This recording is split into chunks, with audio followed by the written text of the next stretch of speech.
que desde que la vi, ya creo que hace 10 años atrás, tiene una escena que me conmovió, hasta las lágrimas de llorar. La película es de la factoría de Disney, es una de las mejores a mi criterio, la que siempre recomiendo se llama The Kid, El Kid, o Mi encuentro conmigo en su versión en español, interpretada por Bruce Willis, que él es un asesor de imagen, muy apático, muy ecuánime, y se encuentra en un momento con un niñito gordito de unos 8 años y no sabe de dónde ese niño apareció en su casa, misteriosamente.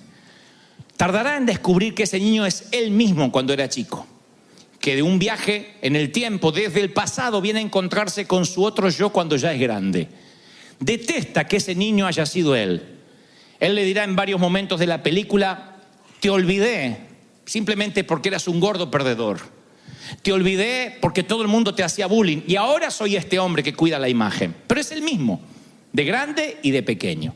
Uno se pasa gran parte de la película tratando de dilucidar si el niño vino porque el adulto lo tiene que ayudar o si en realidad el niño es quien viene a ayudar al adulto, y eso es lo que ocurre.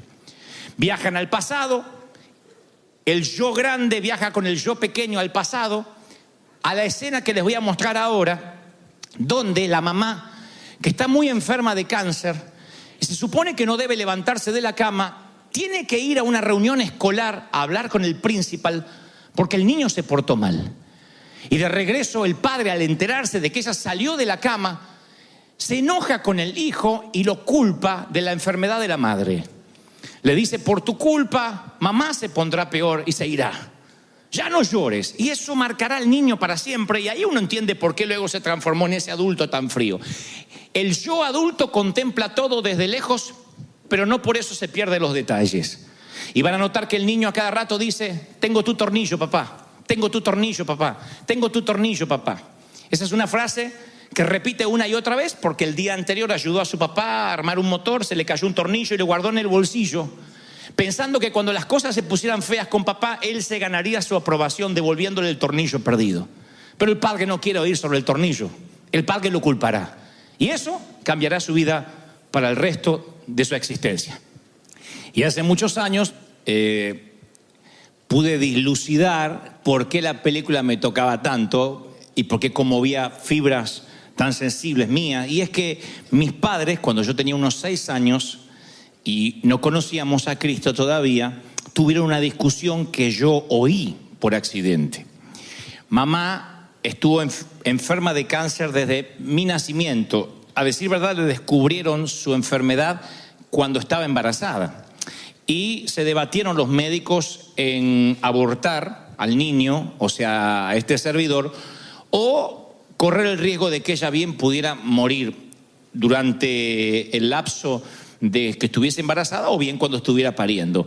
Mamá siguió adelante, pero parece que el embarazo complicó su enfermedad, o por lo menos era lo que papá creía y dijo en esa discusión.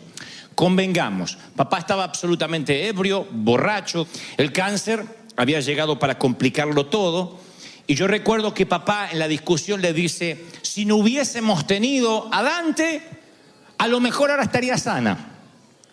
Él fue, porque quisiste tenerlo, y ya teníamos 3 hijos, y quisiste tenerlo. Y ella le dijo algo así como: no te permito que hables así del chiquito. Y él dijo: no me importa, porque si te mueres, ¿qué hago yo con el chiquito? Eso era lo que más o menos yo escuché. Y a partir de ese entonces, una sensación se me grabó en el alma, sin saberlo. Con 5 o 6 años, yo sé ahora que hay ciertos temores que son grabados en el alma cuando uno es pequeño.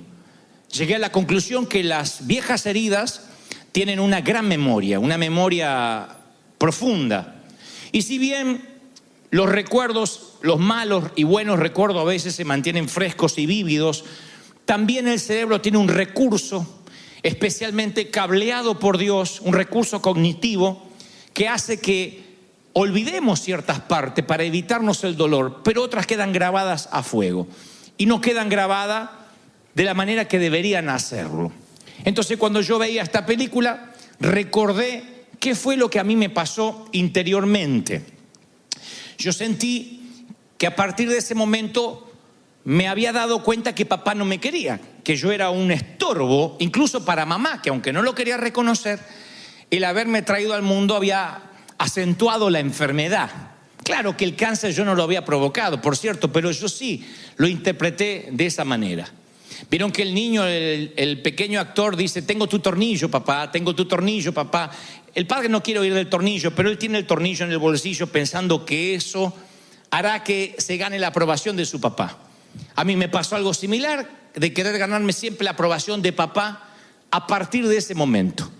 Siempre que papá decía: a ver quién corta el pasto, yo iba corriendo y lo cortaba primero y más rápido para que me ame más que a mis hermanos. Cuando se trataba de ayudar a papá a desarmar el auto, el alternador, las bujías, eso que hacían los padres de antes con los autos viejos, yo estaba ahí, no mi hermano. Y aunque era torpe, y aunque odiaba y detestaba ensuciarme las manos con grasa, yo quería ganarme la aprobación de mi papá. Inconscientemente yo también estaba diciendo: tengo tu tornillo, de modo que eso fuera la forma de yo pudiera acercarme a su corazón. Le pasa a gran variedad de niños. Te ha pasado a ti seguramente, nada más que no lo recuerdas. Pero a veces los niños se sienten culpables, personalizan situaciones que nada tienen que ver con ellos. Por ejemplo, un matrimonio llega a su fin y lo más probable es que el niño diga: tal vez papá se fue de casa porque yo nunca acomodaba mi cuarto. Y siempre me decía: ordena tu cuarto, por eso se hartó y abandonó a mamá y me dejó a mí. Luego te das cuenta cuando vas creciendo que un hombre no se va porque el hijo no acomoda el cuarto. Pero para cuando lo entiendes, algo quedó marcado, una sensación de angustia, una sensación de no ser amado quedó marcado en tu interior.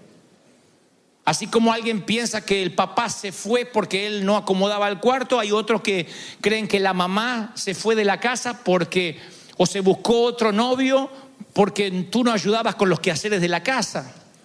Y vivimos pensando: ¿qué hice? ¿Qué pude haber hecho? Tiene que haber sido mi culpa. Mi padre estaba muy dolido por la enfermedad de mi mamá. Y yo me acuerdo que aquella vez, cuando él salió de discutir de la habitación, de la recámara con mi mamá, me cruzó y borracho, no estaba consciente, pero yo sentí que me miró con odio. Es un tema resuelto. Ustedes conocieron a mi papá, yo lo amo, es un dulce, está así de parecerse al Papa Francisco. Pero estoy hablando de cuando no conocíamos a Cristo. Y él me miró con esa mirada de odio que yo pude identificar, atando los cabos con lo que había escuchado por error, que no me quería, que yo era un intruso en la casa. Yo lo amaba. Y como amaba a mi padre, yo pensé: no puede estar él equivocado. Hay algo terrible en mí. Hay algo que él ve, él no puede estar equivocado. Y entonces yo decidí que nunca más permitiría que alguien se acerque a mí lo suficiente como para ver lo que mi papá había visto en mí. Me costó años de psicoanálisis con el Espíritu Santo esto, Pero yo decía: nunca más nadie se va a acercar profundamente a mí. Trataré de que nadie construya un puente hacia mi corazón para que no descubran que soy una mala persona. Lo pensé a los 6 años. ¿Qué mala persona puedo ser a los 6? Pero yo pensé: no quiero que nadie me conozca. Y terminé en un ostracismo. Terminé, imagino que casi en un semiautismo inducido, si se me permite el término. Dejé de hablar, si hablaba poco, hablaba menos. Yo no quería que me conocieran, no quería que vinieran compañeritos a casa. En los cumpleaños yo no quería a nadie. Tenía miedo de que conocieran que yo era un fraude. No quería ver esa mirada que vi en papá en ninguna otra persona. Por eso yo llamé a este mensaje: está bien que no estés bien. Está bien que no estés bien. Ese es el título del mensaje.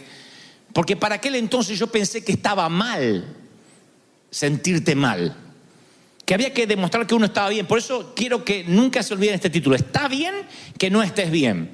Yo no me permití nunca más no estar bien. Dije: yo tengo que reírme, yo tengo que estar bien y que nadie fundamentalmente me conozca como yo soy. Traté de ocultar los sentimientos. Esta estrategia de que nadie me conociera no solo afectó mi relación con el resto de la gente, sino que afectó mi relación con Dios. Uno tiende a ver a Dios de la manera que veo a su papá. La relación que tenemos con nuestro padre, o la falta de padre, es la manera que uno también tiende a relacionarse con Dios. Por eso hay toda una generación que le cuesta ver a un Dios de la gracia. Porque tuvo un papá terrenal que siempre nos decía las cosas malas, era la manera de criarnos. Ignorancia, falta de instrucción, de pedagogía, quién sabe. Pero papá, no recuerdo que decía, campeón, vamos. Él decía, cuando haces algo bien no tengo que decírtelo. Si haces algo malo te lo voy a hacer notar. Y casualmente un niño en los primeros años empieza a notar todo lo que le dicen. Y si nunca te dicen que estás lindo, que estás elegante, que estás linda, que estás bonita, en el caso de una niña, que te ves bien, que eres seguro, no te hace seguro, porque la única persona de la cual recibes ascendencia es de tus padres. Luego vendrán los maestros, los docentes. Pero los primeros que nos definen en la vida, los primeros que fundamentan lo que valemos como persona, son los papis, o quienes nos crían, el abuelo, el papá adoptivo, la mamá. Y cuando nos crían a la vieja usanza, con la chancla, y haciéndonos ver que cuando cometemos un error nos lo dicen, siempre la misma, siempre el mismo, no vas a cambiar nunca. Uno cree que no va a cambiar nunca. Uno dice, mamá siempre me dijo que soy una estúpida, que soy una torpe, que yo toco todo lo que arruino, y yo creo que ella tiene razón, daño todo lo que toco. Tienes 40 años y aquella frase, qué torpe que eres, niña, te sigue pesando. Claro que en el medio está que recibiste a Cristo en el corazón. Y entonces hay pastores que te dirán, Dios hizo las cosas nuevas, lo cual es una verdad escritural. Pero a la vez no podemos desconocer la esencia de dónde venimos, cómo fuimos criados, el entorno, qué nos dijeron, qué nos faltó por decir. Y esas frases terminan determinando nuestro destino. Decimos, no, yo soy culpable de alguna forma. Pasa aún con gente adulta. Hay damas que dicen, mi esposo es un abusador, pero lo merezco. Porque yo sé que no le di lo que él quería que yo le diera. No soy la mujer a la altura de lo que él esperaba. Por eso yo me merezco el abuso, el maltrato, el desdén, la indiferencia. Y no, nada hace ni justifica que te merezcas un abuso. Sin embargo, hay frases que nos marcan de manera tal que decimos, a lo mejor sí, soy una persona horrible. Otras damas dicen, cuando me miro en el espejo, veo una mujer gorda, con un cuerpo feo, que no merece que la amen. Y entonces sienten que eso le empezó ahora, que es un espíritu, un bajón, un tema de bipolaridad. Y no, a lo mejor son cosas que arrastras desde que eras una niña. Desde una frase que de alguna forma te marcó. Voy a quedarme soltero, soltera para siempre porque nadie le gustaría casarse conmigo. Nunca voy a tener hijos porque Dios me está castigando por algo que hice. Y vamos por la vida por ese sendero de culpa. ¿Qué hay de malo conmigo? ¿Por qué las cosas me están saliendo mal? Yo te diré algo. Primero, que las heridas viejas tienen buena memoria. Las heridas siempre te recuerdan que están. Yo tengo cicatrices en lo físico, en mis dedos, cicatrices en mi hombro dislocado, y claro, ya no me duelen, pero ante una presurización del avión, ante un cambio de clima, algo me recuerda que no está bien en mi cuerpo, que algo le pasó hace 30 años atrás incluso. Imagina esto en lo anímico, en lo espiritual, en lo almático. Uno va por la vida pensando, yo estoy sano porque el Señor hizo todas las cosas nuevas, porque me bauticé y soy nueva criatura, y es verdad. Pero aún así hay una cautividad de la mente que debe ser quitada con tiempo, con trabajo, un cambio de mentalidad, de paradigma que viene con la ayuda del Espíritu Santo, que no ocurre mágicamente en las aguas del bautismo.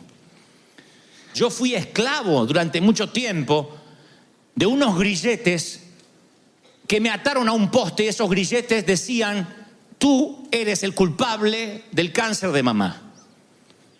No debiste haber nacido. Grilletes puestos por un borracho que no sabía lo que decía. Grilletes al fin. A un niño le es suficiente para que no se pueda mover. Y a veces hay frases, episodios, infortunios que te marcan de manera tal que uno se para en la vida con esas imágenes que a veces son tan poderosas que comienzan a transformarnos físicamente en lo que no dejamos de pensar. Presten atención a esto. Así como yo digo siempre que el corazón alegre, bueno, no lo digo yo, lo dice la Escritura, pero lo repito, que el corazón alegre hermosea el rostro, así yo también creo que un corazón amarrado con un chaleco de fuerza psicológico por algo que te pasó, te hace el rostro adusto, te hace el ceño fruncido, te arruga antes de tiempo, te cansa más de lo esperado, porque estás pensando todo el tiempo y afecta hasta tu físico. Lo dice la Biblia, tengo base bíblica para que ustedes tengan en cuenta de que esto no es un invento mío. En un verano, hace muchos años, cuando yo era adolescente, yo trabajé para una compañía que repartían Nuevos Testamentos en los hoteles, en los lugares públicos, llaman los Gedeones. Y el CEO o el presidente de esta organización en Argentina era un hombre que tenía un rostro sombrío, desaprobaba todo, cristiano en teoría. Esas personas que tienen un no escrito en la cara, se levantan con cara de no. ¿No? Buenos días, no. Por las dudas dice no. Antes de que le preguntara, no. Cuando llego a la compañía pregunto si yo voy a tener que ver a este tipo todos los días y nos dicen que sí. Que es el que nos va a dar la bienvenida todas las mañanas. El que va a orar por nosotros. El tipo estaba sombrío, negativo. Y al principio yo dije, yo no quiero estar con este tipo. Necesitaba el empleo. Pero a medida que fueron pasando los días en aquel verano, yo fui cambiando mi corazón hacia el hombre, porque yo observaba como sus manos torcidas y dobladas debido a la artritis le impedían tomar una taza, agarrar un lápiz. Pero me di cuenta que no era lo único que tenía torcido, su alma también estaba quebrantada, porque de tanto en tanto él dejaba entrever su vida de quebranto. El hijo que ya no lo saludaba hace años y estaba enemistado con él, su divorcio, que había atendido a su padre enfermo por muchos años. Y a medida que él iba contando sus historias de rechazo, una tras otra, yo entendí que el exterior de su cuerpo era un reflejo de su espíritu interior. No era un monstruo, porque sí, sino que la vida lo había amargado y torcido tanto afuera como adentro. Y no era lo suficientemente anciano para decir, tiene achaques de la edad. Pero era tanta la amargura que se reflejaba en el exterior. Por eso a mí me rompe el corazón, notablemente, cuando yo veo seguidores de Cristo que a pesar de que no ignoran que Jesús vino a darnos libertad, sin embargo viven cautivos a episodios como este. Y se niegan a retrotraerse a esos episodios porque dicen, no, yo no creo en la sanidad interior, ya está, yo me quiero olvidar. Pero por mucho que te olvides, a veces vamos por la vida diciéndole a Dios, tengo tu tornillo, tengo tu tornillo. Eso fue lo que me pasó a mí. El tema no fue solo que yo intenté agradar a mi papá cortando el césped más rápido que mis hermanos. A partir de ahí yo me propuse ser el mejor cristiano, el que más trabajara para Dios, para poder ganarme el amor de Dios. En lugar de dar por sentado que Dios me amaba. Es grave lo que me pasó. Un episodio como este en la niñez a mí me formateó mi mente para que se me grabara esa fatídica y frase que es una falacia de decir, tienes que agradar a Dios. Así que me pasé la vida queriéndole agradar a Dios. Y cada vez que Dios me hablaba, yo decía, tengo tu tornillo, tengo tu tornillo, tengo tu tornillo. Acá estoy sirviéndote, aquí estoy dando de mi ser. He ayunado toda la noche y todo el día, queriéndome ganar su aprobación. Y me frustró. Me llenó de estrés, drenó mi energía, me robó años de autenticidad. Porque es horrible cuando sientes que te tienes que ganar la salvación. Y nos lo dicen, es por gracia, no hiciste nada, pero uno siente, no, está bien, Cristo pagó el down payment, pero las cuotas las tengo que pagar yo. Y vamos por la vida queriendo agradar a Dios y eso es cansador, agotador. Me costó entender, personalizar lo que Dios me decía. De tal manera amó Dios a Dante Miguel, que ha dado a su hijo unigénito para que Dante Miguel, aquel niño no se pierda, mas tenga vida eterna. Eso es para mí, eso es para ti. ¿Están conmigo? Si tan solo personalizáramos el mensaje, cuando uno logra individualizar el amor de Dios, y dice: Dios es mi Dios, Él sabe cómo tratarme, Él sabe que yo nací con un papá borracho, una mamá enferma, Él sabe la familia disfuncional que tuve, Él sabe cómo hablarme, cómo tratarme. Él sabía que Abraham no resistiría, Moisés no resistiría lo mismo que Abraham. Que Moisés tenía una estructura emocional diferente a Abraham, que pudo y no dudó en sacrificar a su hijo, casi sacrificarlo. Él sabía que Jacob necesitaba un trato rompemuslo, trato de chancla. Y ahí andaba Jacob. Ahora cambié de nombre, que no era lo mismo que los demás. Entonces el pensar que Dios, bueno, Él va a bendecir a todos y sentirte parte de un todo, a veces te frustra, porque dices: si muestro que no estoy bien, no voy a pertenecer a ese todo. Pero como dice el título del mensaje, está bien que no estés bien. Está bien que tengas una historia triste que contar. Está bien que tu vida no fue un jardín de rosas. No está mal. Hay que reconciliarse de dónde venimos. No llorar, no quedarse estancado en el pasado.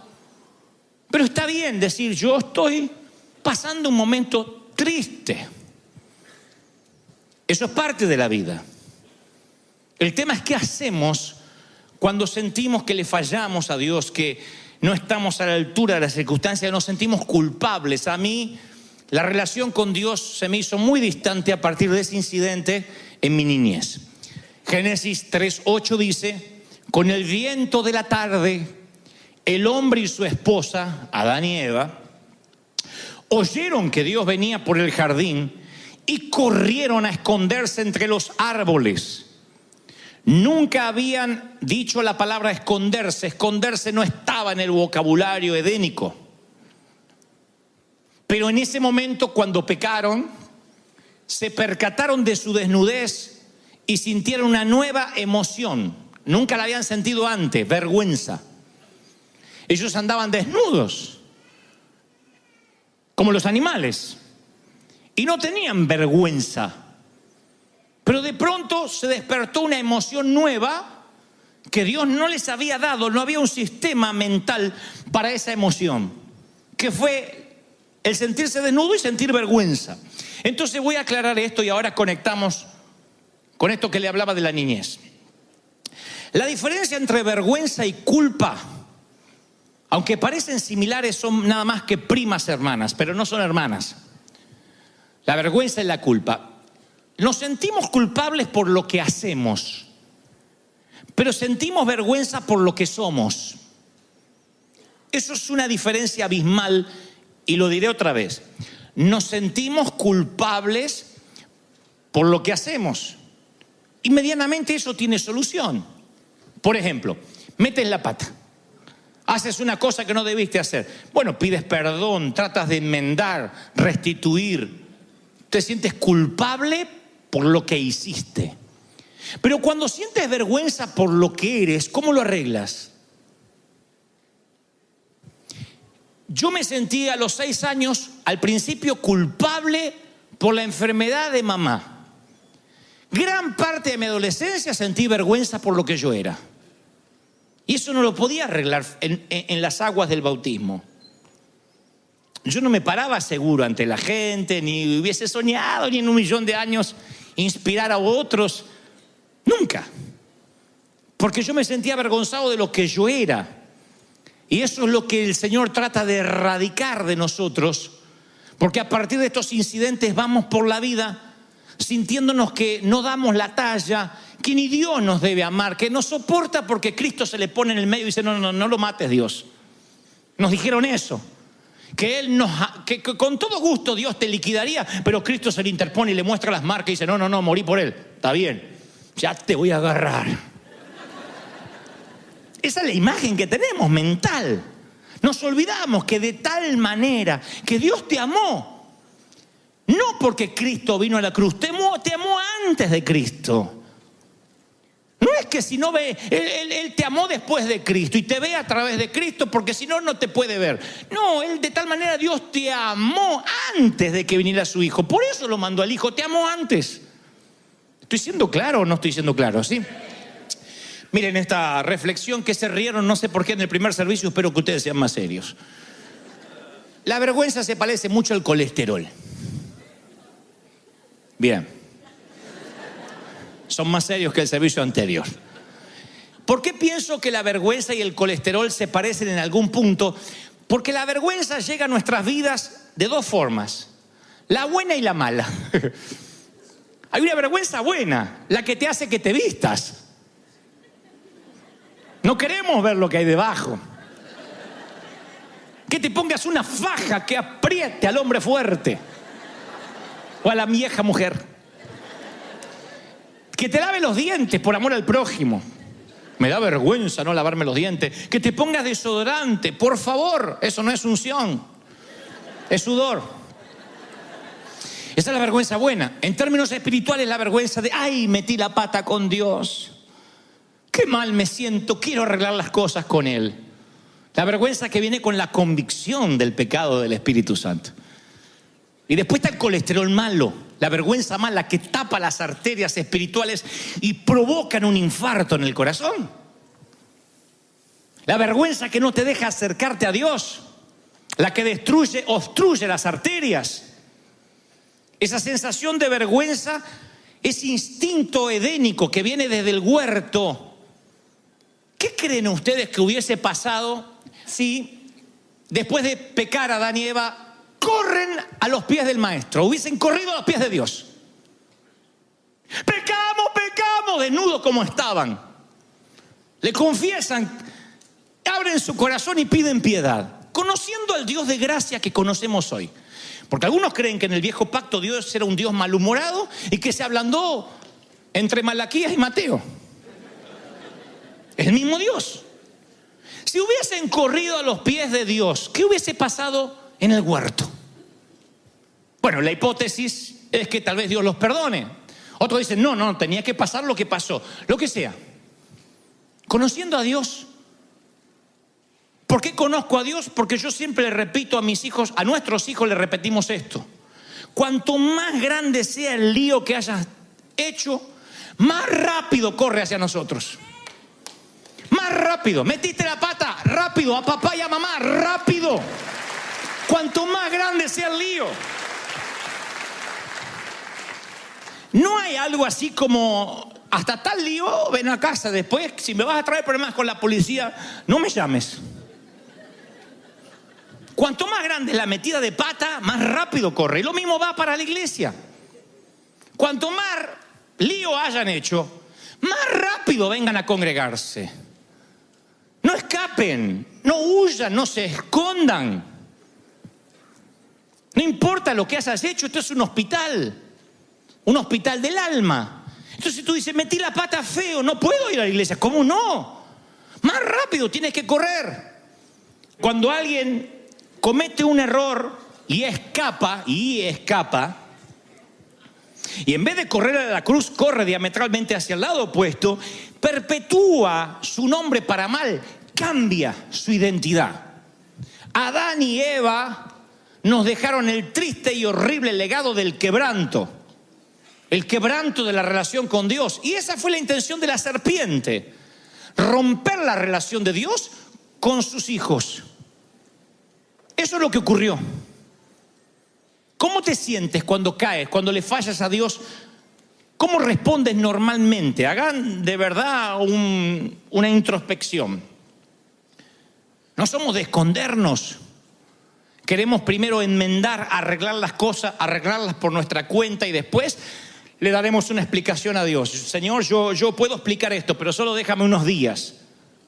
Y escapamos. Y eso no funcionó en el huerto, ni funciona ahora. ¿Cómo Adán y Eva le van a ocultar a Dios que están rotos?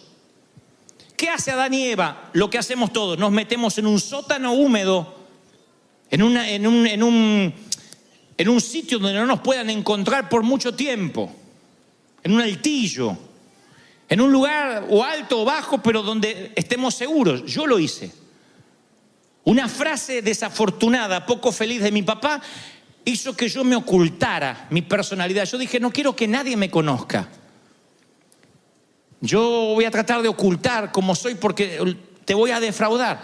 Todos tenemos nuestros escondites y sótanos preferidos. Hay de los que se esconden tras la comida, porque dicen es lo único que puedo controlar o no. Y entonces, ya sean obesos o bulímicos y anoréxicos, ellos creen que la comida es lo único que está bajo su control y ahí se esconden, tras la comida. Ya sea que la vomites o la comas con voracidad, hay de los que su escondite se llama comida. Otros, los más comunes, se esconden tras las cosas. Tú sabes, una cartera más, un par de zapatos más, un vestido más y estaré satisfecho o satisfecha. Y luego, claro, el escondite otra vez te deja ver. No hay zapatos, no hay traje que pueda ocultar el quebranto ni el dolor. Siguen siendo los mismos árboles que torpemente trataron de ocultar a Adán y a Eva. Otros se esconden tras las relaciones afectivas y van de pareja en pareja, diciendo ninguna pareja me satisface, ninguna me da lo que yo necesito. Y no te la pueden dar porque el problema viaja contigo. No hay una persona perfecta para ti, por una sencilla razón: tú no eres perfecto. Si alguien busca una iglesia perfecta, no la encontrará, porque si la encuentras, tú la echarías a perder. Yo la echaría a perder. ¿Cómo voy a buscar la perfección cuando yo no la puedo ofrecer? Pero así somos. Y nos escondemos tras relaciones afectivas y andamos de pareja en pareja, en cama, de relación en relación, pensando, esta sí me hará feliz. Si es un escondite, no te hará feliz. Tarde o temprano se verá que estás roto o rota. Otros se esconden tras el ministerio. Ese fue mi escondite favorito, el ministerio. Debo confesarte que por muchos años yo me escondí tras el ministerio. Yo siempre pensé que si yo oraba por ti, si yo te bendecía, si yo te inspiraba a ti o a quien Dios me pusiera delante, yo podía tapar mi yo real. Y de alguna manera era como cortar el césped más rápido que mis hermanos para que Dios me amara. Tengo tu tornillo, tengo tu tornillo, tengo tu tornillo, tengo tu tornillo. Sentía que de esa manera yo me ganaba la aprobación de Dios. Que si yo compartía el amor de Dios contigo, de alguna forma yo estaba oculto. Y por supuesto, yo nunca dejaba que tú me conocieras porque temía que dijeras, tu padre tenía razón, eres un fraude. Y me oculté. Tras el servicio a Dios, tras hacer mucho, tras llenar la agenda, hubo momentos de mi vida que viajaba toda la semana. Y el tema era llegar y predicar e irme rápido. Y quienes no me conocían decían, qué petulante este tipo, no saluda a la gente.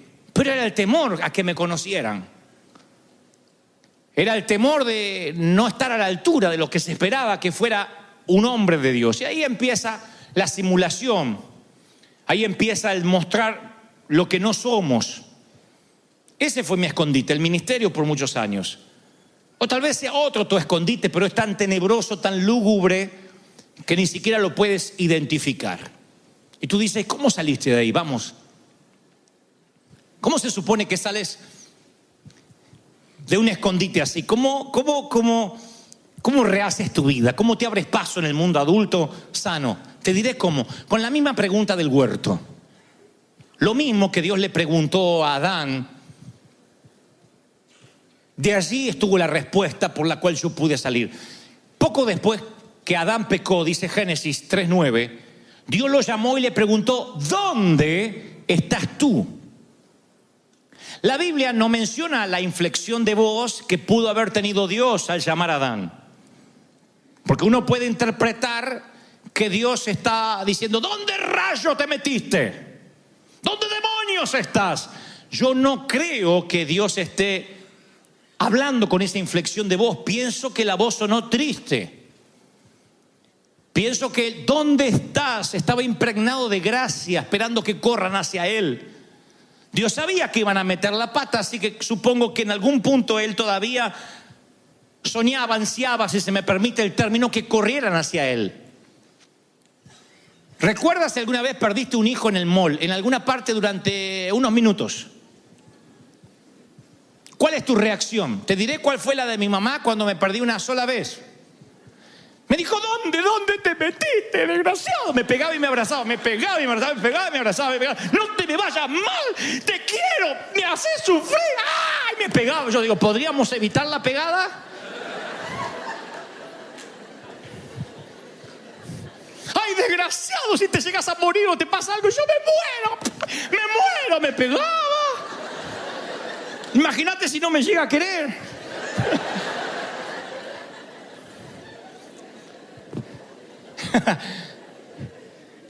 Aquí Dios no les quería pegar, porque a diferencia de mamá, que no tenía la menor idea dónde yo estaba, Él sí sabía dónde estaban. Pero les hace una pregunta retórica. No espera una respuesta. No se olvidó Dios cómo diseñó el huerto y ahora no recuerda en ese sinfín de árboles dónde están. Te dice, ¿dónde está? Pero no pregunta, ¿por qué te escondes? Siempre nos parece que el Señor preguntó, ¿por qué te escondes? Por la respuesta que da Adán. Adán responde algo que no le está preguntando Dios. Tú estás respondiéndole algo a Dios que no te está preguntando. Porque cuando Dios ve la vida que llevaste o lo que te pasó, conoce tus escondites. ¿Dónde te ocultas para que no te duelas? Las relaciones, el alcohol, qué sé yo, el sexo. Él conoce. Cuando te dice ¿dónde estás?, no espera una respuesta de por qué estás haciendo lo que haces. Es una invitación a salir del escondite. ¿No recuerdan cuando jugábamos al escondite, a las escondidas? ¿Dónde están? ¡Salgan! La invitación es sal. Donde quiera que estés, sal. Sigo siendo el Dios del huerto y sigue siendo mi hijo. Cuanto más grande sea la metida de pata, por Dios, corre hacia mí. ¿Dónde estás? Y Adán interpreta que le preguntan ¿por qué? Le está preguntando ¿dónde? Y es muy revelador lo que contesta Adán. Él dice, oí tu voz y tuve miedo porque estaba desnudo y me escondí. No te pregunté por qué, ¿dónde? La pregunta sigue hoy firme. ¿Dónde te escondes? Sal. No, pero yo, lo que pasa es que de pequeño me abandonaron. No me digas el por qué. Yo estuve ahí, dice el Señor. Yo te vi, conozco tu sufrir. ¿Dónde? No, pero te voy a explicar el por qué. ¿Dónde? No el por qué. Oí tu voz, tuve miedo, sentí vergüenza y me escondí. Ahí está el colesterol malo. La vergüenza mala. Ahí te das cuenta que la vergüenza mala tiene una voz más convincente que la del propio Dios. La vergüenza mala tiene una voz más potente y convincente que el mismo Dios cuando la dejas crecer. La sangre de Cristo quiere fluir y la vergüenza mala tapa las arterias. No, te amo, no, te amo, no, tú no me estás amando, sí, no, tú no me puedes amar. Déjame que te explique, no me expliques. Es increíble que esto nos ocurre a nosotros. A mí muchas veces Dios me pregunta ¿dónde te escondes, Dante? Y yo todavía sigo dando los por qué. Y hay que entrenar nuestros corazones para que escuchen el amor de Dios por encima de nuestra vergüenza. Adán y Eva no pudieron disimular su vano intento de esconderse. El quebranto era evidente en su rostro. Ahora estaban agachados detrás de los árboles con rostros torcidos del dolor y del miedo. Y a partir de ahí empezaron a aparentar. Hasta la fecha. Una vez fui a un congreso, hace muchos años, unos congresos de predicadores, había muchos gringos. Y yo me sentí, en ese entonces yo tenía el multiúnico traje azul que planchaba en los hoteles y me quedaba brilloso. Y yo decía, tengo un traje tornasolado. Pero era de lo viejo que estaba. Y cuando fui a predicar ese congreso, unos predicadores, unas ropas, unos diseñadores, y había uno de los, no diré cuál porque al cabo no importa, que era un rockstar. El tipo era, cuando no caminaba, levitaba el tipo así. ¡Oh! Tenía todo. Si se podía poner aretes, se los ponía, pero quedaba feo. Pero se ponía todo. Corbata así grandota, traje rayado a lo mafioso. Todo era de calidad. Y yo prediqué ese día, hablé de las heridas del alma. Y hablé de la arena del desierto, de la vida que a veces se nos mete y nos lastima. Y veía a este hombre que estaba con todo su bagaje de cosas, que lloraba. Y después nos fuimos a un sitio en privado a tomar algo y se saca su Rolex de oro. Me dice: Dante. Yo dije: ahora me lo da y me muero. No predico otra cosa que no sea las heridas del alma por el resto de mi vida. Se saca el Rolex así y me muestra que tenía las marcas de un intento fallido de suicidio. Le digo: ¿de cuándo? Pensando que era de algo de cuando no conocía a Dios. Me dice: no, hace relativamente poco. Tengo bajones anímicos, nadie sabe. Estas son mis heridas, ¿ves? Nada más que en lugar de acudir al mantel de la gracia, él tapaba elegantemente con un Rolex que estaba roto. Yo dije: ¿cómo se puede ocultar el quebranto con tanta elegancia? Con peinados ostentosos, con botox, con operaciones. Puedes tratar de retrasar un poco el tiempo, pero nunca podrás ocultar el dolor. Nunca. Lo único que puede tapar el dolor es la gracia, la sangre de Cristo. Lo demás son cosas, son escondites baratos, sótanos húmedos. Te hartarás de estar allí. Una casa propia, una green card, una ciudadanía no te sanará. No quitará las heridas de tu alma. Y yo me acuerdo cuando vi a ese hombre y dije: no le sirve su ropa para ocultar tanto quebranto. Y es lo mismo que piensa Dios cuando ve el patético intento de Adán y Eva de taparse con unas hojas, que era lo más grande que encontraron. Unas hojas de higuera. Cuando vio el patético intento de taparse, les cosió. Fue el Padre Celestial el primer costurero, no mandó un ángel. No hizo que apareciera un tapado de piel. Dicen que el Padre les cosió. Eso es amor. Una madre cosiendo para que el hijo no pase vergüenza. Aun cuando se está por ir a la fiesta y se le rompió la cremallera o algo. No, ven que te coso. No, mamá, no se va a notar, me tapo. Vení que te coso, condenado. Y le coses. Dios cosiendo. ¡Wow! Conozco al Dios que nivela las montañas, que pone al océano en sus cauces, que deja que las estrellas graviten en su lugar. ¿Dios cosiendo? ¿Dios desastre? El primer sastre no fue Christian Dior ni Hugo Boss. Fue Dios. Y les cosió túnicas de pieles y los vistió. ¿Pieles? ¿De dónde sacaría pieles si ellos tenían que... no podían matar? No había una orden de Dios que mataran las vacas antes del pecado, por ejemplo. ¿Dónde sacaría las pieles? Dios estaba mostrando una metáfora de que algo tenía que morir. Alguien tenía que morir para que ellos estuvieran cubiertos de la vergüenza. Pocos años después no serían unos animalitos, sería el Hijo mismo de Dios que tendría que verter su sangre para tapar la desnudez, para que no se dé cuenta que estás tullido. ¡Aleluya!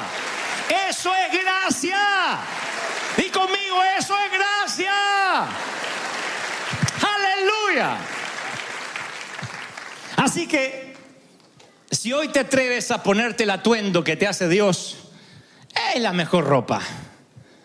Te hace ver como príncipe. Recuerda, nunca es la ropa, es la clase. Nunca es la marca, es cómo la llevas. Y la clase la tienes dentro. La clase es cuando te sanas y luces una ropa de marca o un trapo. Lo luces. Yo luzco en pijama. Porque cuando Dios te sana, cuando un día dices, no, yo no ocasioné el cáncer de mi madre. No fui yo. Es más, Dios quería que naciera. Dios hizo que naciera. Y si no hubiese sido por ese cáncer, los Goebbels no hubiésemos conocido a Dios. Y yo hoy no los estaría inspirando a ustedes. Encontré el propósito. Es como ver un tamiz maravilloso y detrás los hilos entretejidos. Nada más que toda la vida yo estuve mirando los hilos. Hasta que un día me di vuelta y de frente había un tamiz perfectamente diseñado. Es como veas la vida y de qué lado te pongas para ver tu propia vida. Yo puedo contarte historias tristes mías toda la mañana y que todo el mundo llore si me quedo de este lado de los hilos. Pero del otro lado se ve bien, el mantel me queda bien. El mantel te queda bien. Se llama gracia de Dios. Tienes que reconciliarte con ese niño gordito, flaquito, flaquita que fuiste, con las trenzas horribles, con peca, sin peca, con faltando dientes, y decir, ese niño es este adulto de hoy. Y yo no fui culpable de nada, ni ahí, ni en la adolescencia, ni en la juventud. Y si lo fui, el martillo del juez replica y dice, no culpable, inocente. Así que está bien que no estés bien. Está bien que estés triste. Para eso somos una familia, para ayudarte. Ama y déjate amar. Ese es el Dios tan distinto a lo que la religión nos quiso mostrar. Un Dios que te ama, un Dios que te tiene paciencia, un Dios que su misericordia no se agota, un Dios que sigue creyendo en ti, un Dios que no importa si cortas el césped rápido, lo cortas lento o no lo cortas, Él no cambiará el amor. El calendario occidental, la vida tiene sus estaciones, sus temporadas. Y yo decía en el servicio pasado lo mismo que ahora, que en realidad no es tan exacto porque el calendario es predecible. Tú miras el calendario semanal y sabes que después del lunes viene el martes, y después del martes el miércoles, y así sucesivamente, y ves el mes y sabes que si estás en septiembre luego viene octubre, si estás en diciembre hay cambio de año, viene el otoño y luego sabes que cambia la estación. Pero en las estaciones de la vida de pronto estás viviendo un momento soleado, un momento de marea baja, no digo de suma felicidad, pero sí esos momentos donde dices, no me enfermo, tengo para comer, tengo lo necesario, tengo una familia. Y en una hora la temporada puede cambiar diametralmente porque es como que se inmiscuye sin advertencia un nuevo tiempo. Aquí hay mucha gente que me ha contado que una llamada telefónica le hizo añicos los planes, la agenda, el presupuesto. No es de extrañarse que a veces una internación de último momento de un niño, de alguien de la familia, haga que tus planes financieros se deshagan, que todo lo que tenías pensado hacer en los próximos meses quede hecho añicos o trizas. Tan pronto te das cuenta que te llega el bill del hospital, de la internación, de los medicamentos.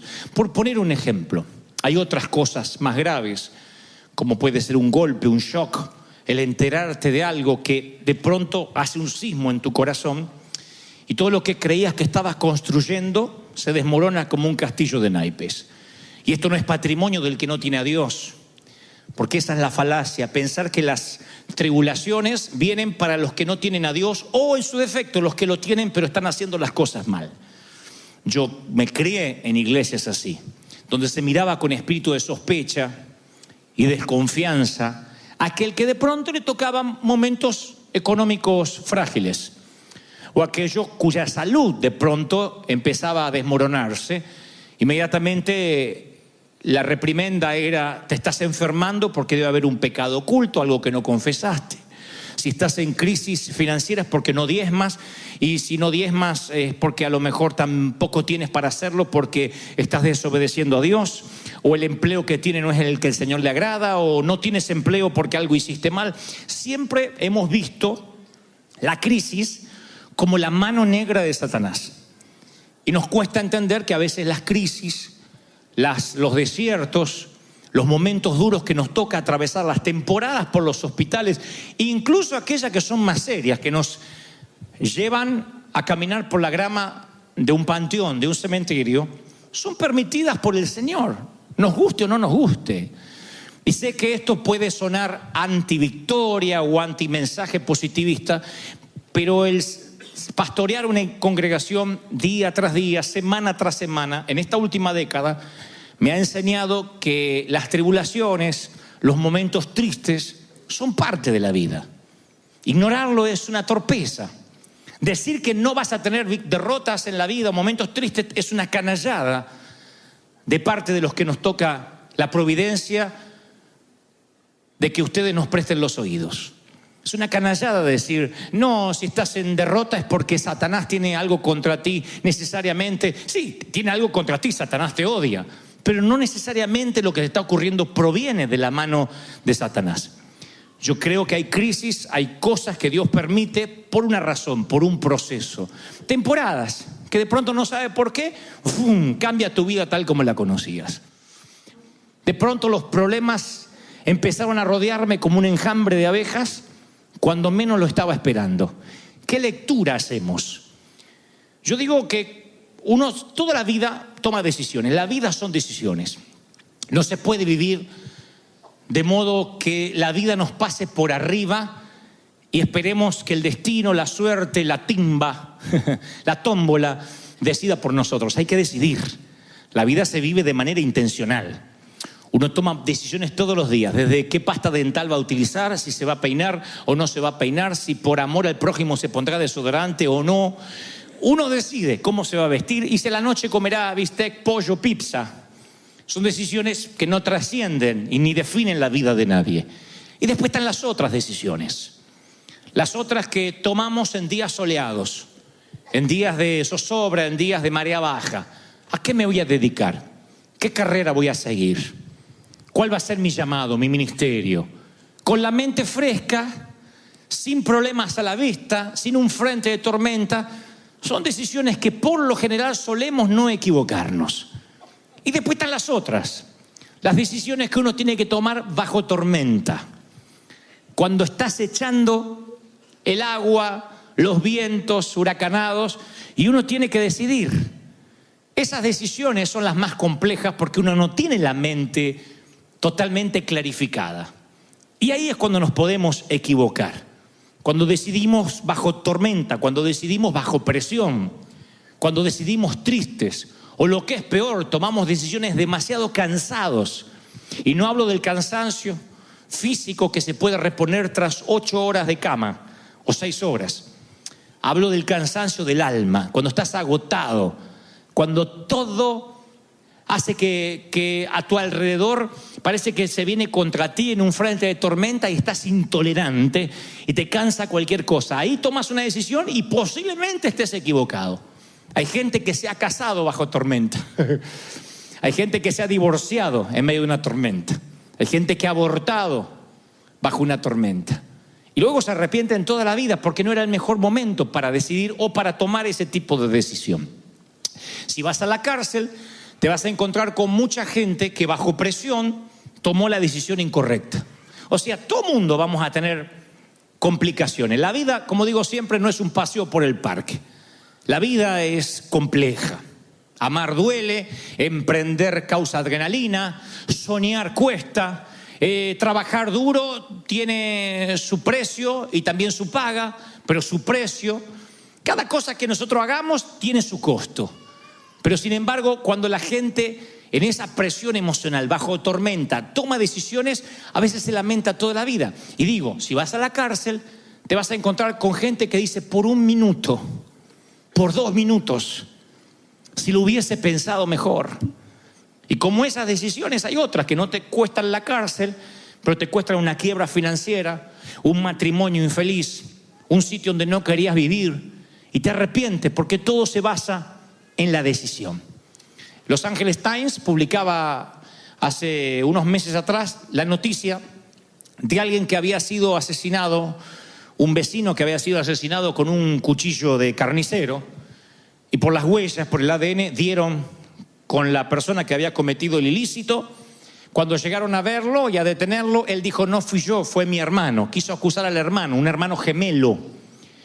Pero la treta no le resultó porque ya la policía había estado con el hermano gemelo y el hermano gemelo tenía un récord intachable. 0 antecedente criminal. Sin embargo, que acusó al hermano, había tenido entradas en la policía, multas, mucho background, que inmediatamente lo condenaron.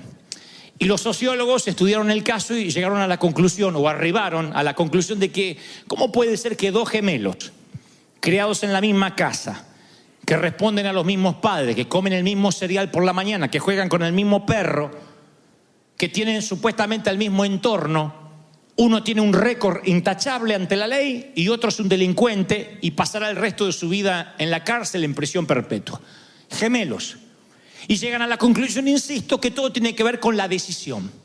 Uno de ellos, ante una crisis, decidió mal. El otro decidió bien. Siempre las tormentas nos hacen decidir. No podemos estar exentos de problemas. El tema es qué hacemos cuando estamos bajo tormenta. ¿Qué decisión tomamos? El sufrimiento va a venir, el dolor va a venir.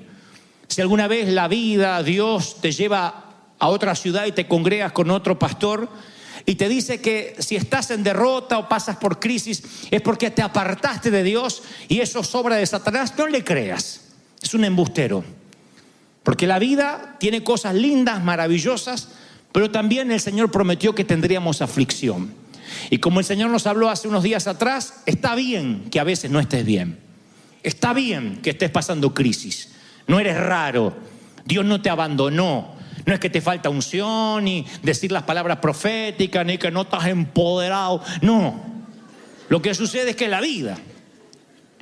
Y a veces los pastores nos volvemos embusteros. Decimos 2, 3, 4 palabras para que la gente nos grite, nos diga aleluya. Y después te encuentras con la vida real. Y la vida real es muy diferente a lo que se puede arengar detrás de un púlpito o en un stage. La vida real es real. Y yo no te estoy diciendo que vas a vivir de tristeza en tristeza. Pero sí que van a venir tormentas, porque el Señor lo prometió. Edifique sobre la roca o edifique sobre la arena, el pronóstico para ambas casas, tormenta. Sobre la roca permaneces, sobre la arena grande es tu ruina, pero tormenta para los dos. No promete el Señor días soleados eternos para los que edifican sobre la roca, como se cree en ese evangelio que se predica tanto hoy, de que tienes que vivir siempre en victoria en victoria. A veces no, a veces son temporadas largas que el Señor te quiere enseñar a vivir en la escasez. Y tú dices, ¿Dios es un Dios de escasez? No, lo diré otra vez. Dios es un Dios de prosperidad y de abundancia, pero a veces quiere enseñarte a vivir en la escasez. De otro modo, como dirás lo que dijo Pablo, sé vivir en pobreza y sé vivir en riqueza. Sé tener en todo y sé lo que es que me falte todo. ¿Cómo lo aprendes si no es en la universidad de la vida? ¿Cómo sabe Dios que tu gozo no está regulado por la cuenta bancaria? ¿Cómo sabe Dios que tú vas a adorar igual cuando estás con los 2 pies en tierra o cuando tienes que hacer el equilibrio porque sube el agua? Dios necesita saber que tu gozo y tu congregarte y tu fidelidad no depende siquiera de tu salud. Todos queremos tener salud, nadie nos gusta ni tener un resfrío. Sin embargo, el Señor dice, ¿cómo sé que aún seguirás siendo fiel cuando la salud se ponga frágil? Cuando eventualmente envejezcas. Porque si Cristo no viene antes, todos vamos a envejecer. Bueno, yo más tarde que tú, obvio, pero vamos a envejecer. Algunos envejecerán dignamente, otros no los querremos ni mirar, pero envejecerán. Y junto con la vejez, ya la vista no será la misma. Las fuerzas no serán igual. Los dientes no estarán allí. Vendrá la celulitis, la varices, la artritis. La próstata, orinarás mucho más seguido de lo que orinas ahora. Esas cosas vienen. Recibe esta palabra profética de parte de Dios. La ley de gravedad se cobra a sus víctimas. Hay cosas que nunca volverán a estar en su sitio. No hay botox que lo pueda arreglar. Eso viene. ¿Y qué es eso sino una enfermedad paulatina? En la vista, en los oídos, en la voz. ¿Qué es eso? ¿Cómo nos vamos de esta tierra? Si acaso no nos vamos deteriorando todos los días un poco. Imagina que Dios solo podría estar con la gente joven, solo con los que esbozan salud. Imagina que Dios solo bendice a los que tienen mucho dinero ahorrado en el banco. Bueno, los hispanos entonces no seríamos bendecidos casi ninguno. Sin embargo, es lo que se nos ha predicado durante años. Y entonces, cuando uno empieza a pasar crisis, uno lo quiere ocultar porque teme que ha hecho algo malo. Teme que tuvo que haber hecho algo de modo que Dios quitó su mano. Todos tenemos que decidir. Dios no nos diría que tengamos que decidir si no nos pusiera opciones. Y Él nos pone opciones. Él en Deuteronomio 30:19 dice: hoy te he dado a elegir entre la vida y la muerte, entre bendiciones y maldiciones. He aquí pongo el cielo y la tierra como testigo de la decisión que tomes. Ay, si eligieras la vida para que tú y tus hijos puedan vivir. Puedes elegir esa opción al amar, al obedecer, al comprometerte firmemente con el Señor tu Dios. Esa es la clave para tu vida. Deuteronomio 30:19. Dios dice: tú puedes elegir vivir bajo bendición o bajo maldición. Nunca dijo tú puedes elegir con buen crédito o con mal crédito, tener casa propia o rentando. No habla de eso. Habla de vivir en bendición por sobre todas las cosas. Te vaya bien, te vaya mal, tengas 50 años y estés soltera, o hayas tenido 3 matrimonios, 5 maridos has tenido, el que ahora tienes ni siquiera es tu marido. Tengas suegra, no tengas suegra, te hayas casado afortunadamente con una huérfana. No sé cuál es tu situación, pero el Señor dice: tú tienes que elegir estar bajo bendición o bajo maldición. Bendición o maldición. Ahora, este es el punto. En condiciones normales, con un día soleado, cuando la vida te está yendo bien, uno sabe cómo decidir. Pero cuando a veces estás tan triste, el Señor me ha mostrado mucho en mi corazón que muchos viven una tristeza inexplicable. Los psicólogos la llamarían una bulia, una depresión blanca. Se le llama depresión blanca a la depresión que no siquiera tiene una razón de ser. Porque la depresión puede venir de un luto, de una tragedia, de un infortunio. Pero a veces las personas se ponen tristes porque sí. No estoy minimizando lo que sientes, al contrario, trato de ver la patología, qué es lo que te pasa. A veces es un cansancio residual llamado estrés, surmenage. La vida no te dio tregua por tantos años. Capaz que vienes desde jovencito trabajando con 2, 3 empleos porque tienes que sacar adelante una familia y tú no lo sentiste en ese momento. Y hoy tienes 40, 50, 60 años y te viene un cansancio de golpe que no sabes de dónde. Sientes que se te vinieron los años encima. Hay una explicación médica para eso. Fueron años de estar librando batalla, como los que estaban en el muro de Nehemías, que con una mano tenían la pala y con la otra una espada.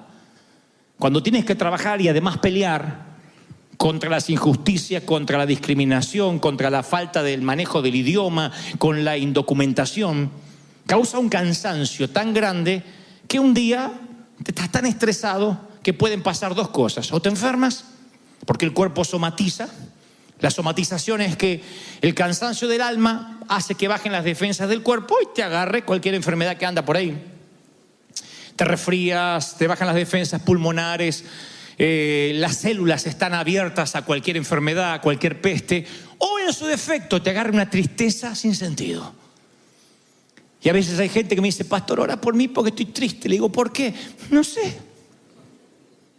Y yo no me río ni digo: pero bueno, victoria, victoria, repita conmigo, victoria, victoria, empodérate, aleluya, diga conmigo, gloria, y lo mando a la casa. Porque es desconocer una vida tras un background. Y es gente que se está hundiendo en un pantano y que no tiene ganas de pelear, quiere rendirse. Le pasa a cristianos, le pasa a pastores. Hace menos de un año un pastor aquí de California se suicidó, un hombre de Dios, americano, con una iglesia creciente, y la esposa dice: yo no puedo creer no haberme dado cuenta de la tristeza que tenía mi esposo. Parecía que él era feliz cuando ministraba, pero llegaba a casa y entraba en unos pozos. Usted dice: un hombre de Dios, y que lo agarró Satanás y se endemonió. Esa es la lectura más fácil, se endemonió. Yo tengo otra lectura. Vienen crisis, porque las crisis vienen para todo el mundo. El Señor le dijo a sus amigos, a sus discípulos, vienen aflicciones, vienen momentos difíciles. La pregunta no es si van a venir o no, la pregunta es ¿qué vas a decidir? Porque así como dos gemelos, uno es un delincuente, el otro tiene un récord intachable y ambos se criaron bajo la misma casa, así hay creyentes que escuchan el mismo sermón, tienen el mismo pastor, se congregan en la misma iglesia y ante una crisis financiera uno se acerca más a Dios y el otro se manda a mudar. Ante una enfermedad hay familias que se aferran a Dios más que nunca. Y tú le dices, ¿qué sientes de Dios ahora que estás enfermo, que el cáncer vino? ¿Qué sientes?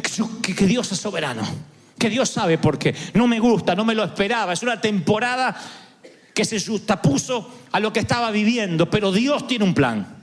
Y hay otros que dicen, no, Dios me abandonó, algo hice mal, Satanás se ensañó, ¿para qué viene a la iglesia? Ambos, gemelos. Uno decide bien, el otro decide mal. Y yo siempre me pregunto, ¿por qué alguien decide mal cuando está bajo tormenta? ¿Por qué alguien se deprime y no quiere salir debajo de la manta? Y otros de alguna forma cobran fuerzas y siguen peleando a la vida. Insisto, la lectura fácil es decir, o es que unos son más ungidos que otros. No, no es así. Algunos son más fuertes que el otro, no necesariamente. Las crisis vienen porque Dios nos quiere enseñar ciertas cosas que solo se aprenden cuando uno pasa momentos tristes. Si tú me dijeras, Dante, flaco, ¿cómo es que conociste al Señor? ¿Cuáles fueron tus momentos más íntimos con Él? No fueron en un estadio. No me relacioné con Dios ministrando a una multitud o a un gentío. Fueron los momentos de quietud, de oscuridad, donde pude oír a Dios. Me dices, ¿volverías a vivir esos momentos? No, claro que no. Yo no elegiría eso ni para ti ni para mí. Pero hoy me di cuenta que si Dios no lo hubiese permitido, yo no conocería su voz. Yo no podría conducir, liderar una congregación si yo hubiese sido un pusilánime que a la primera tormenta abandono. Dios hizo de mí un piloto de tormenta. Alguien que siempre dice, vamos a salir adelante, no importa cómo. No tenemos dónde congregarnos, vamos. A veces no sabía ni para dónde, pero yo tenía que pararme en la fe, porque eso lo había aprendido ¿en dónde? En la crisis, en los valles de sombra, en los valles de muerte, en los valles de soledad. ¿Para qué sirve la crisis? Para dos o tres cosas que son muy importantes, y esto es lo que quiero que sepas que Dios te está enseñando. Primero, te expone ante el resto. Uno cuando se ve en crisis no lo quiere mostrar, no quiere que nos vean. Por eso cuando nos preguntan ¿cómo estás? Decimos bien. Nadie dice quiero matar a mi suegra, quiero ahogar al bestia que duerme conmigo, no tolero más a mi cuñado. Nadie dice eso. Todos dicen bien. No queremos que nos noten. Encima hay una cultura evangélica de no mostrar que somos de carne y hueso, porque eso parece que no fuéramos espirituales. No van a oír por ahí mucha gente diciendo ¿cómo estás? Y con problemas matrimoniales, como todos. La mayoría te dice, ay, acá ando con mi cañoncito de dulce de leche, lo amo tanto. Y vos le ves la cara al marido que más que dulce de leche, tiene una amargura encima. Pero enseguida levantamos la fachada a ver si piensan que Satanás se nos metió en el matrimonio.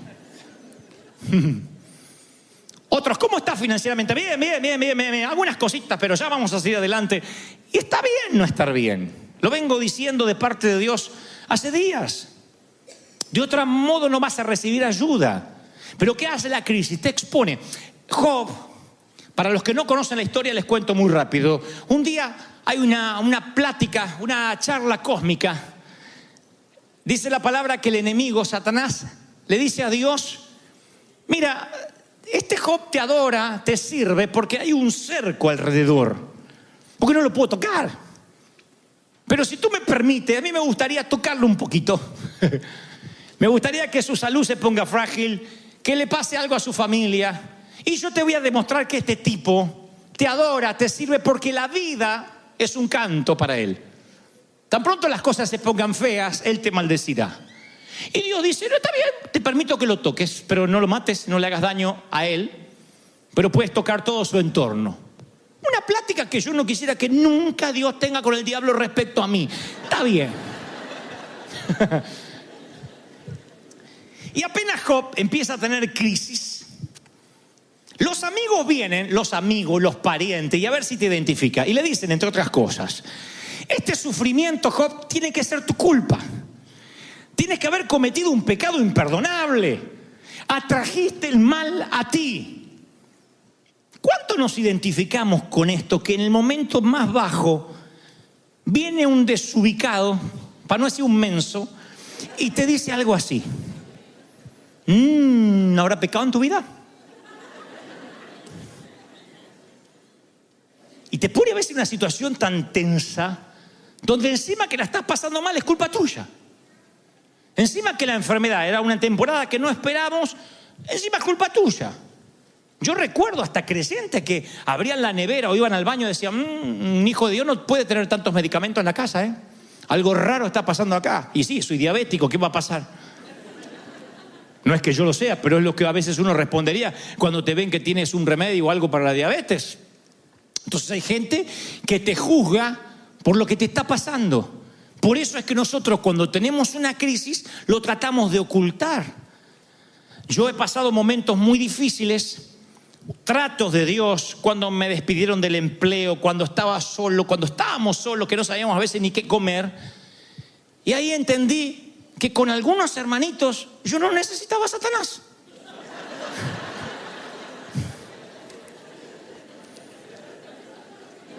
¿Te sientes identificado? ¿Te ha tocado gente así? Amén, dice, sí. Que tú dices, bueno, está bien que no colabore con el arca, pero que no ayude con el diluvio. Viene gente y te carga. Entonces ustedes dicen, ¿y eso es bueno? Tras la crisis, ¿me está diciendo que es bueno que Dios me exponga ante la gente? Sí. Ahora vas a ver por qué.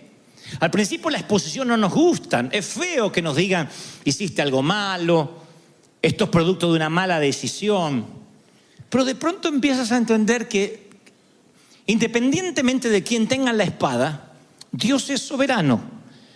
Que aunque la injusticia viva en tu casa, Jesús también vive ahí. Y vas entendiendo muchas cosas, vas entendiendo que hay un momento que te empieza a importar poco la opinión de la gente. Que te das cuenta que no todos serán amigos tuyos.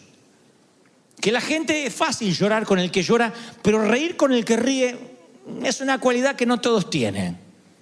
Si te va mal, a lo mejor hay un montón de gente que te va a dar consejo de qué hiciste mal. Te va bien y te hacen un hueco. Eso hace la gente. Si te va bien, te empieza a mirar de lejos. Si te va mal, se acerca y te dice, hay un pecado en tu vida.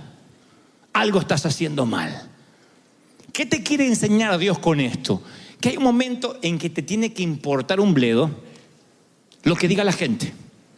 Hay un momento que tienes que aprender que no vives ni de los aplausos ni de las críticas. Tú vives del favor de Dios, de lo que Dios piense de ti, de lo que el Señor crea de ti. ¿Están conmigo? En el momento que te liberas de lo que opinen los demás, se te libera la cautividad de la mente. Si yo tuviera que dar un último consejo a mis hijos, a uno de ustedes, porque estuviera por partir y me dijeras, Dante, dame el último consejo, cosa que no creo que pase porque yo los voy a enterrar a la mayoría, pero supongamos que un niñito de acá crece y algún día tiene que cerrar mis ojos. Entonces, si yo tuviera que dar un último consejo, yo le diría que no te importe lo que diga la gente. Que no, esto no significa andar faltándole el respeto a todos siendo grosero. Significa que todos los días, al final, cuando llegues a la cama, al final del día, te preguntes si estás agradando a Dios. Si Dios se agradó con tu corazón, con lo que hiciste. En una época donde las redes sociales parece que nos van dictaminando quiénes somos. En una época donde un like nos hace sentir bien y cuando nos bajan el pulgar sentimos como que lo hizo el César en el Coliseo Romano y nos van a comer los leones. Hay gente que se deprime. Yo hablé hace poco con los jóvenes y me constataron que se deprimen. No me sigue más, no me sigue más. No sé por qué no me sigue más. Me quitó el like y se quiere suicidar porque no lo sigue más la amiga que está allá. Subí 2 brownies que cociné y no los comentó.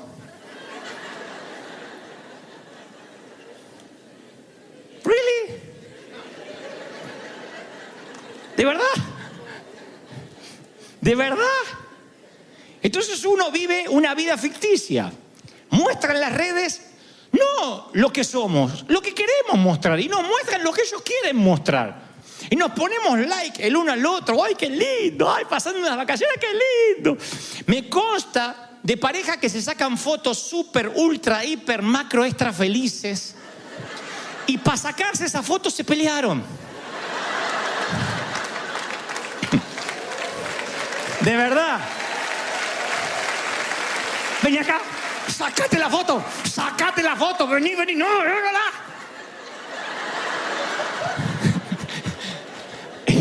Y tú dices, ay, qué linda pareja. Y se fueron insultando los dos porque no querían sacarse la foto, uno de los dos. Entonces las redes mienten. Las fotos con filtros nos hacen creer, le hacen creer al otro que somos lo que no somos. Entonces la foto, como le digo siempre a los muchachos, no es la cara de pato y el trasero así.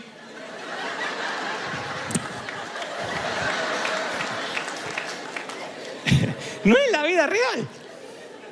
La vida real no es Instagram. La vida real no son las redes. La vida real es la vida real. Duele. No hay filtro, no hay Photoshop. No puedes producir las fotos de la vida. No las puedes producir, no puedes ponerle Photoshop al dolor. No hay filtros para las decepciones. No hay manera de hacer un búnker en el corazón. No hay manera de quitar, pixelar a quienes no te gusten. No hay manera de bloquear las críticas en la vida real. Eso pasa en la vida ficticia, la de las redes.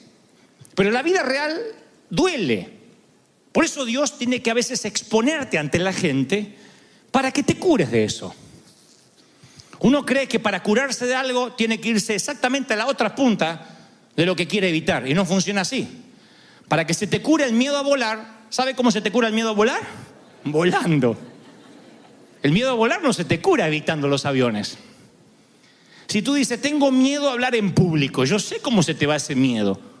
Hablando en público. Cuando tú le dices, Señor, dame paciencia, ¿qué le estás pidiendo al Señor? Que tus hijos se te pongan más rebeldes, que tu marido siga mojando el papel higiénico, que apriete el dentífrico por la mitad, que el condenado no se acuerde de tu aniversario. Es lo que pediste, hija. Paciencia. Para ejercitar aquello en lo cual no eres fuerte, es una dosis de eso. Así funcionan las vacunas, por si no lo saben. Las vacunas son una dosis del virus que quieres evitar. Entonces tu cuerpo genera un anticuerpo. Tu cuerpo genera un anticuerpo, no es un juego de palabras, contra ese virus.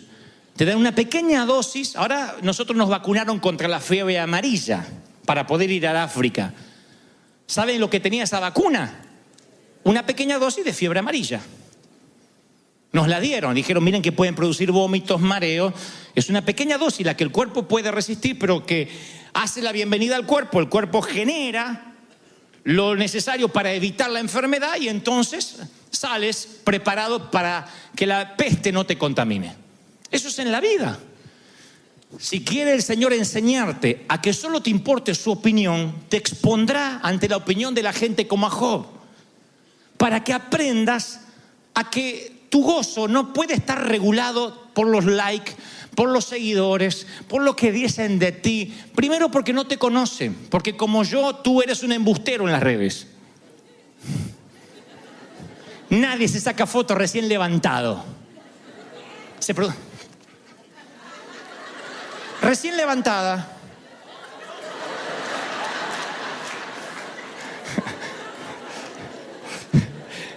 Mentira. Eres más fea que eso que vimos.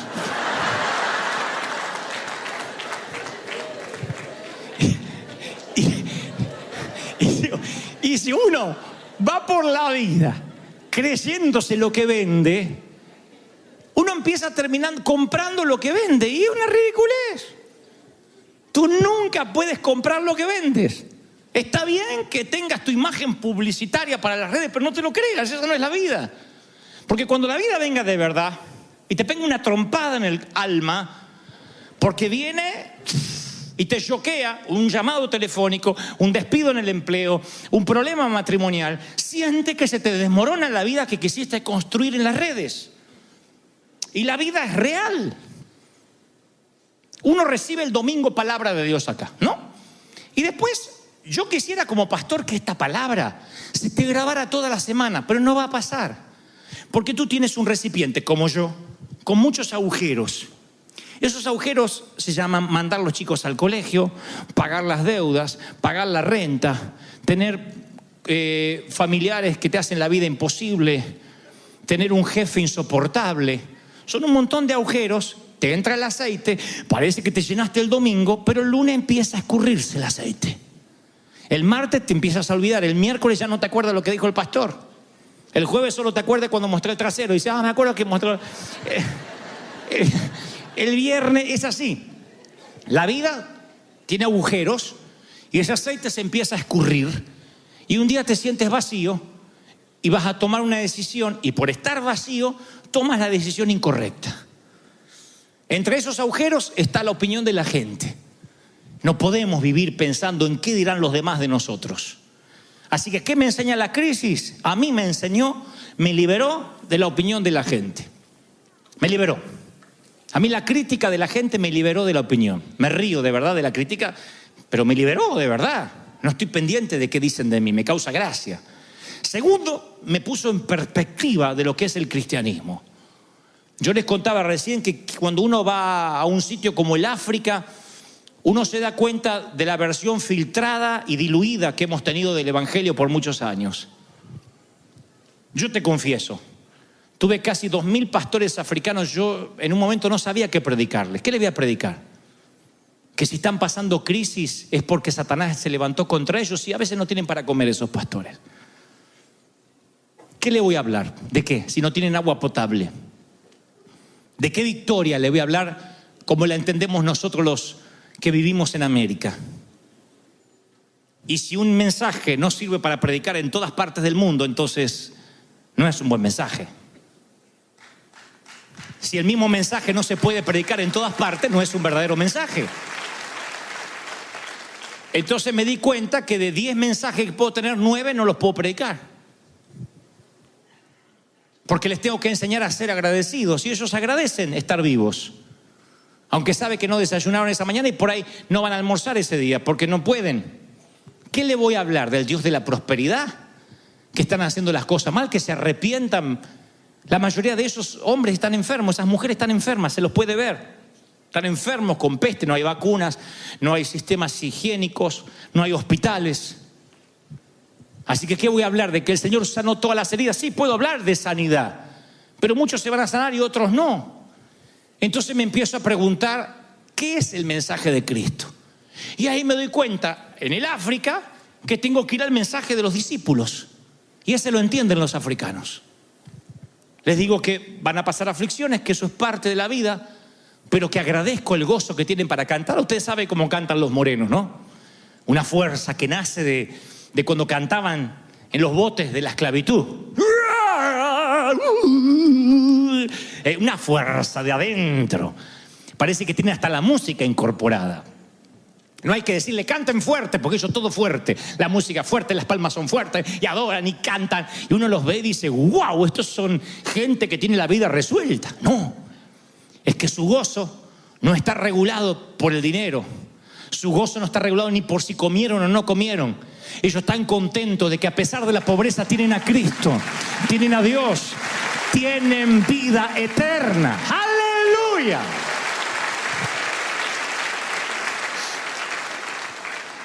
Así que les digo que Dios usa a la gente rota.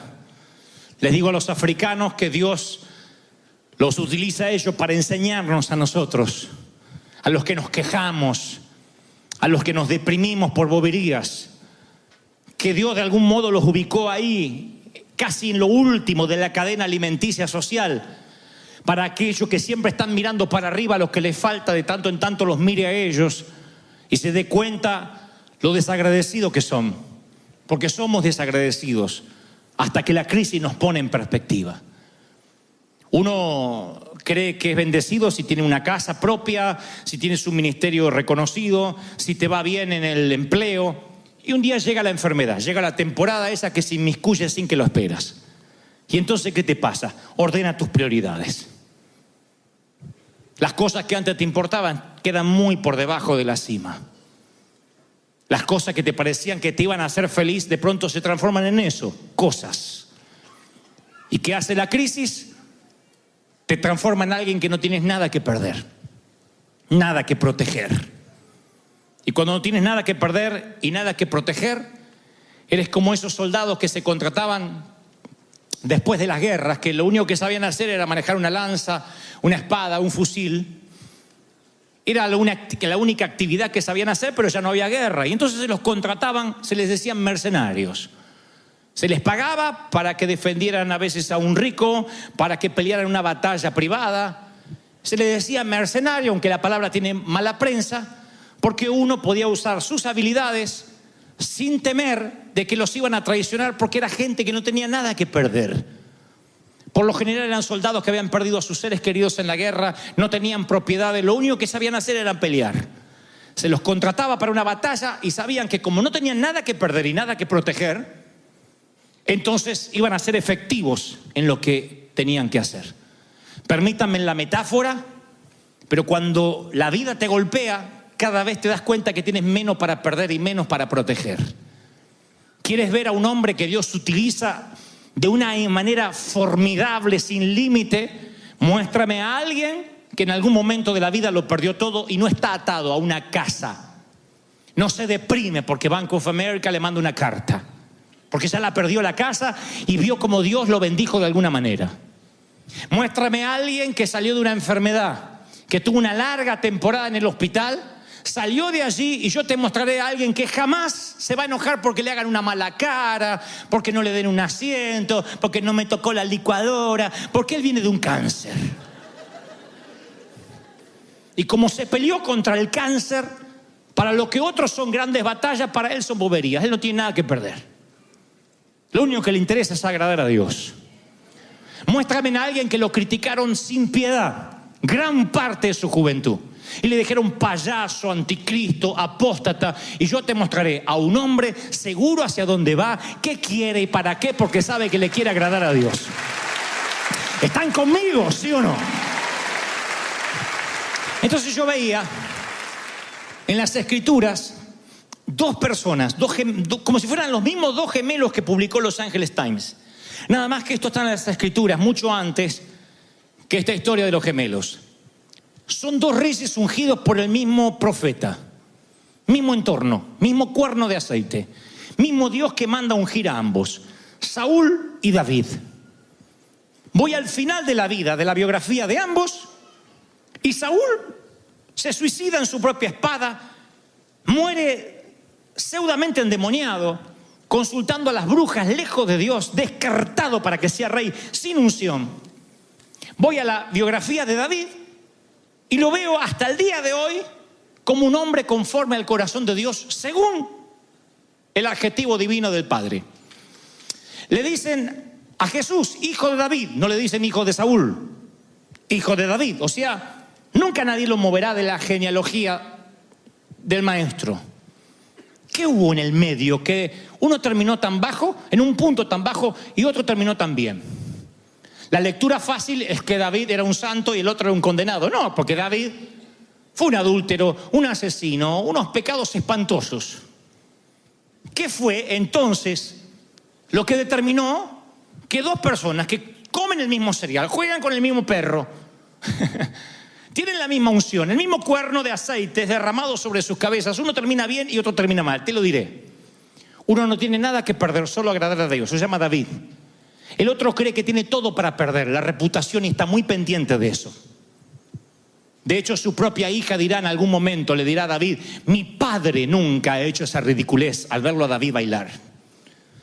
Saúl es un hombre muy temeroso del qué dirán. Todas las mañanas se levanta a ver si tiene más seguidores en Instagram. Todas las mañanas va al Facebook a ver qué dicen de él. Está muy pendiente y tiene temor a perder algo. Todo el modus operandi de la vida de Saúl fue temer al hombre. La palabra dice que cuando fue llamado para ser ungido, se ocultó entre el bagaje porque tenía miedo. Y esa manera de ser de Saúl lo perseguiría el resto de su vida. En cierta ocasión, Él está acampando con su ejército frente al entrenado ejército de los filisteos. La infantería de los filisteos está enfrente y él tiene que ir a atacar porque si no los filisteos cada vez se arman más. Cada hora que deja pasar, cada día que pasa, los filisteos son más. Así que envía un WhatsApp rápido a Samuel. Bueno, dice un mensajero, pero hoy sería un WhatsApp. Le dice: Samuel, ven rápido porque no podemos salir sin tu bendición. Los reyes no iban a la guerra sin la bendición sacerdotal. Así que ven a orar por nosotros, a ofrecer sacrificio a Jehová. Samuel dice: espérame un par de días, tengo cosas que hacer. La instrucción es sencilla: no hagas nada hasta que yo llegue. No es física cuántica. Es una instrucción sencilla: no te muevas hasta que yo llegue. Es una instrucción que David hubiese acatado, pero no alguien pendiente de la opinión ajena. Saúl se levanta cada mañana y ve a algunos de sus soldados que empiezan a desertar, otros que están diciendo le falta valor a nuestro rey, otro que dice: este no se mueve si no oran por él. Si fuera un rey con valor ya nos hubiese mandado a la batalla. Así que un día Saúl dice: ¿para qué esperar al profeta? Yo voy a dar la bendición. Y algo que no le corresponde ni le compete, que le compete solo al sacerdote, se lo endilga a él, que es rey. Cuando llega Samuel le agarra un ataque de caspa. Le dice: ¿estás loco? ¿Cómo vas a bendecir al ejército? Esto te va a costar el reinado. ¿Cómo hiciste una locura así? Y Saúl trata de explicar y en un momento dice: es que tenía temor que los soldados desertaran. ¿Creen que aprendió la lección? No la aprendió. Dios lo envía a otra batalla contra los amalecitas y le dice a Saúl: la orden de Jehová es: destruye todos los enemigos, no dejes nada vivo, ningún ser vivo. Mata ovejas, bueyes, asnos, todo lo que encuentre. Arrasa con esa ciudad. Y Saúl perdonó lo mejor del ganado, lo mejor de las ovejas. Todo lo que era vil y despreciable se deshizo de él, mas lo que era gordo se lo quedó. Y Samuel dice: ¿por qué desobedeciste a Jehová? Y él dice: es que tuve temor de los hombres, del qué dirán. David solo tenía temor de Dios. Saúl le tenía miedo a todo lo demás. Y la pregunta esta mañana o esta tarde es: ¿a qué le temes? ¿Al qué dirán? ¿A la bancarrota? ¿A que te critiquen? ¿A qué le temes? Porque a lo que le temas, ese temor será tu verdugo. La crisis hará que no le temas más a nadie. Cuando venga la crisis y veas que Dios es fiel, aunque a veces te toque comer salteado, y sigas siendo fiel, y Dios sea fiel contigo, ya no te va a asustar nunca más la economía. Dios dice: tu confianza soy yo. Yo te traje y te vas cuando yo digo que te vayas. Yo te sostengo. Yo soy quien te fortalece. ¿Están conmigo, sí o no? Entonces de pronto, cuando le temes a todo, Dios tiene que pasarte por un proceso para que dejes de temer, para que seas alguien que no tenga nada que perder. Porque si has pasado por el sufrimiento, ya no te afecta el sufrimiento. No estás diciendo: si yo tengo salud sirvo al Señor, si no, no lo sirvo. Ya has pasado por ahí. Y dices: Señor, si me das salud te sirvo mejor, y si no, tendré que luchar con mis achaques, pero aún así te seguiré amando. No le temes al sufrimiento. No le temes a la confianza, a los aplausos o a la crítica de la gente. Eres indestructible cuando no te importa el que dirán, porque tu confianza está basada en Dios. No le temes a la muerte porque sabes lo que te espera del otro lado. Entonces, cuando no le temes a nada, eres indestructible. ¿Están conmigo, sí o no? Yo les contaba en el servicio de la mañana que hace unos años yo estaba en un sitio con muchos pastores y era un poco, no sé si la oveja negra, pero yo no encajaba mucho con el léxico que tenían los ministros. Son toda gente muy amada y yo soy amigo de la mayoría. Pero tal vez porque yo soy argentino, qué sé yo. Pero es como que no encajaba mucho. Entonces un día estábamos reunidos con un grupo de pastores y viene alguien que es un profeta de Dios, que también quiero mucho, a decir verdad. Me dice delante de los ministros: Dante, tengo una palabra para ti. La palabra de Dios. Y hacía todo así el rictus, como que le estaban bajando los mails, ¿no?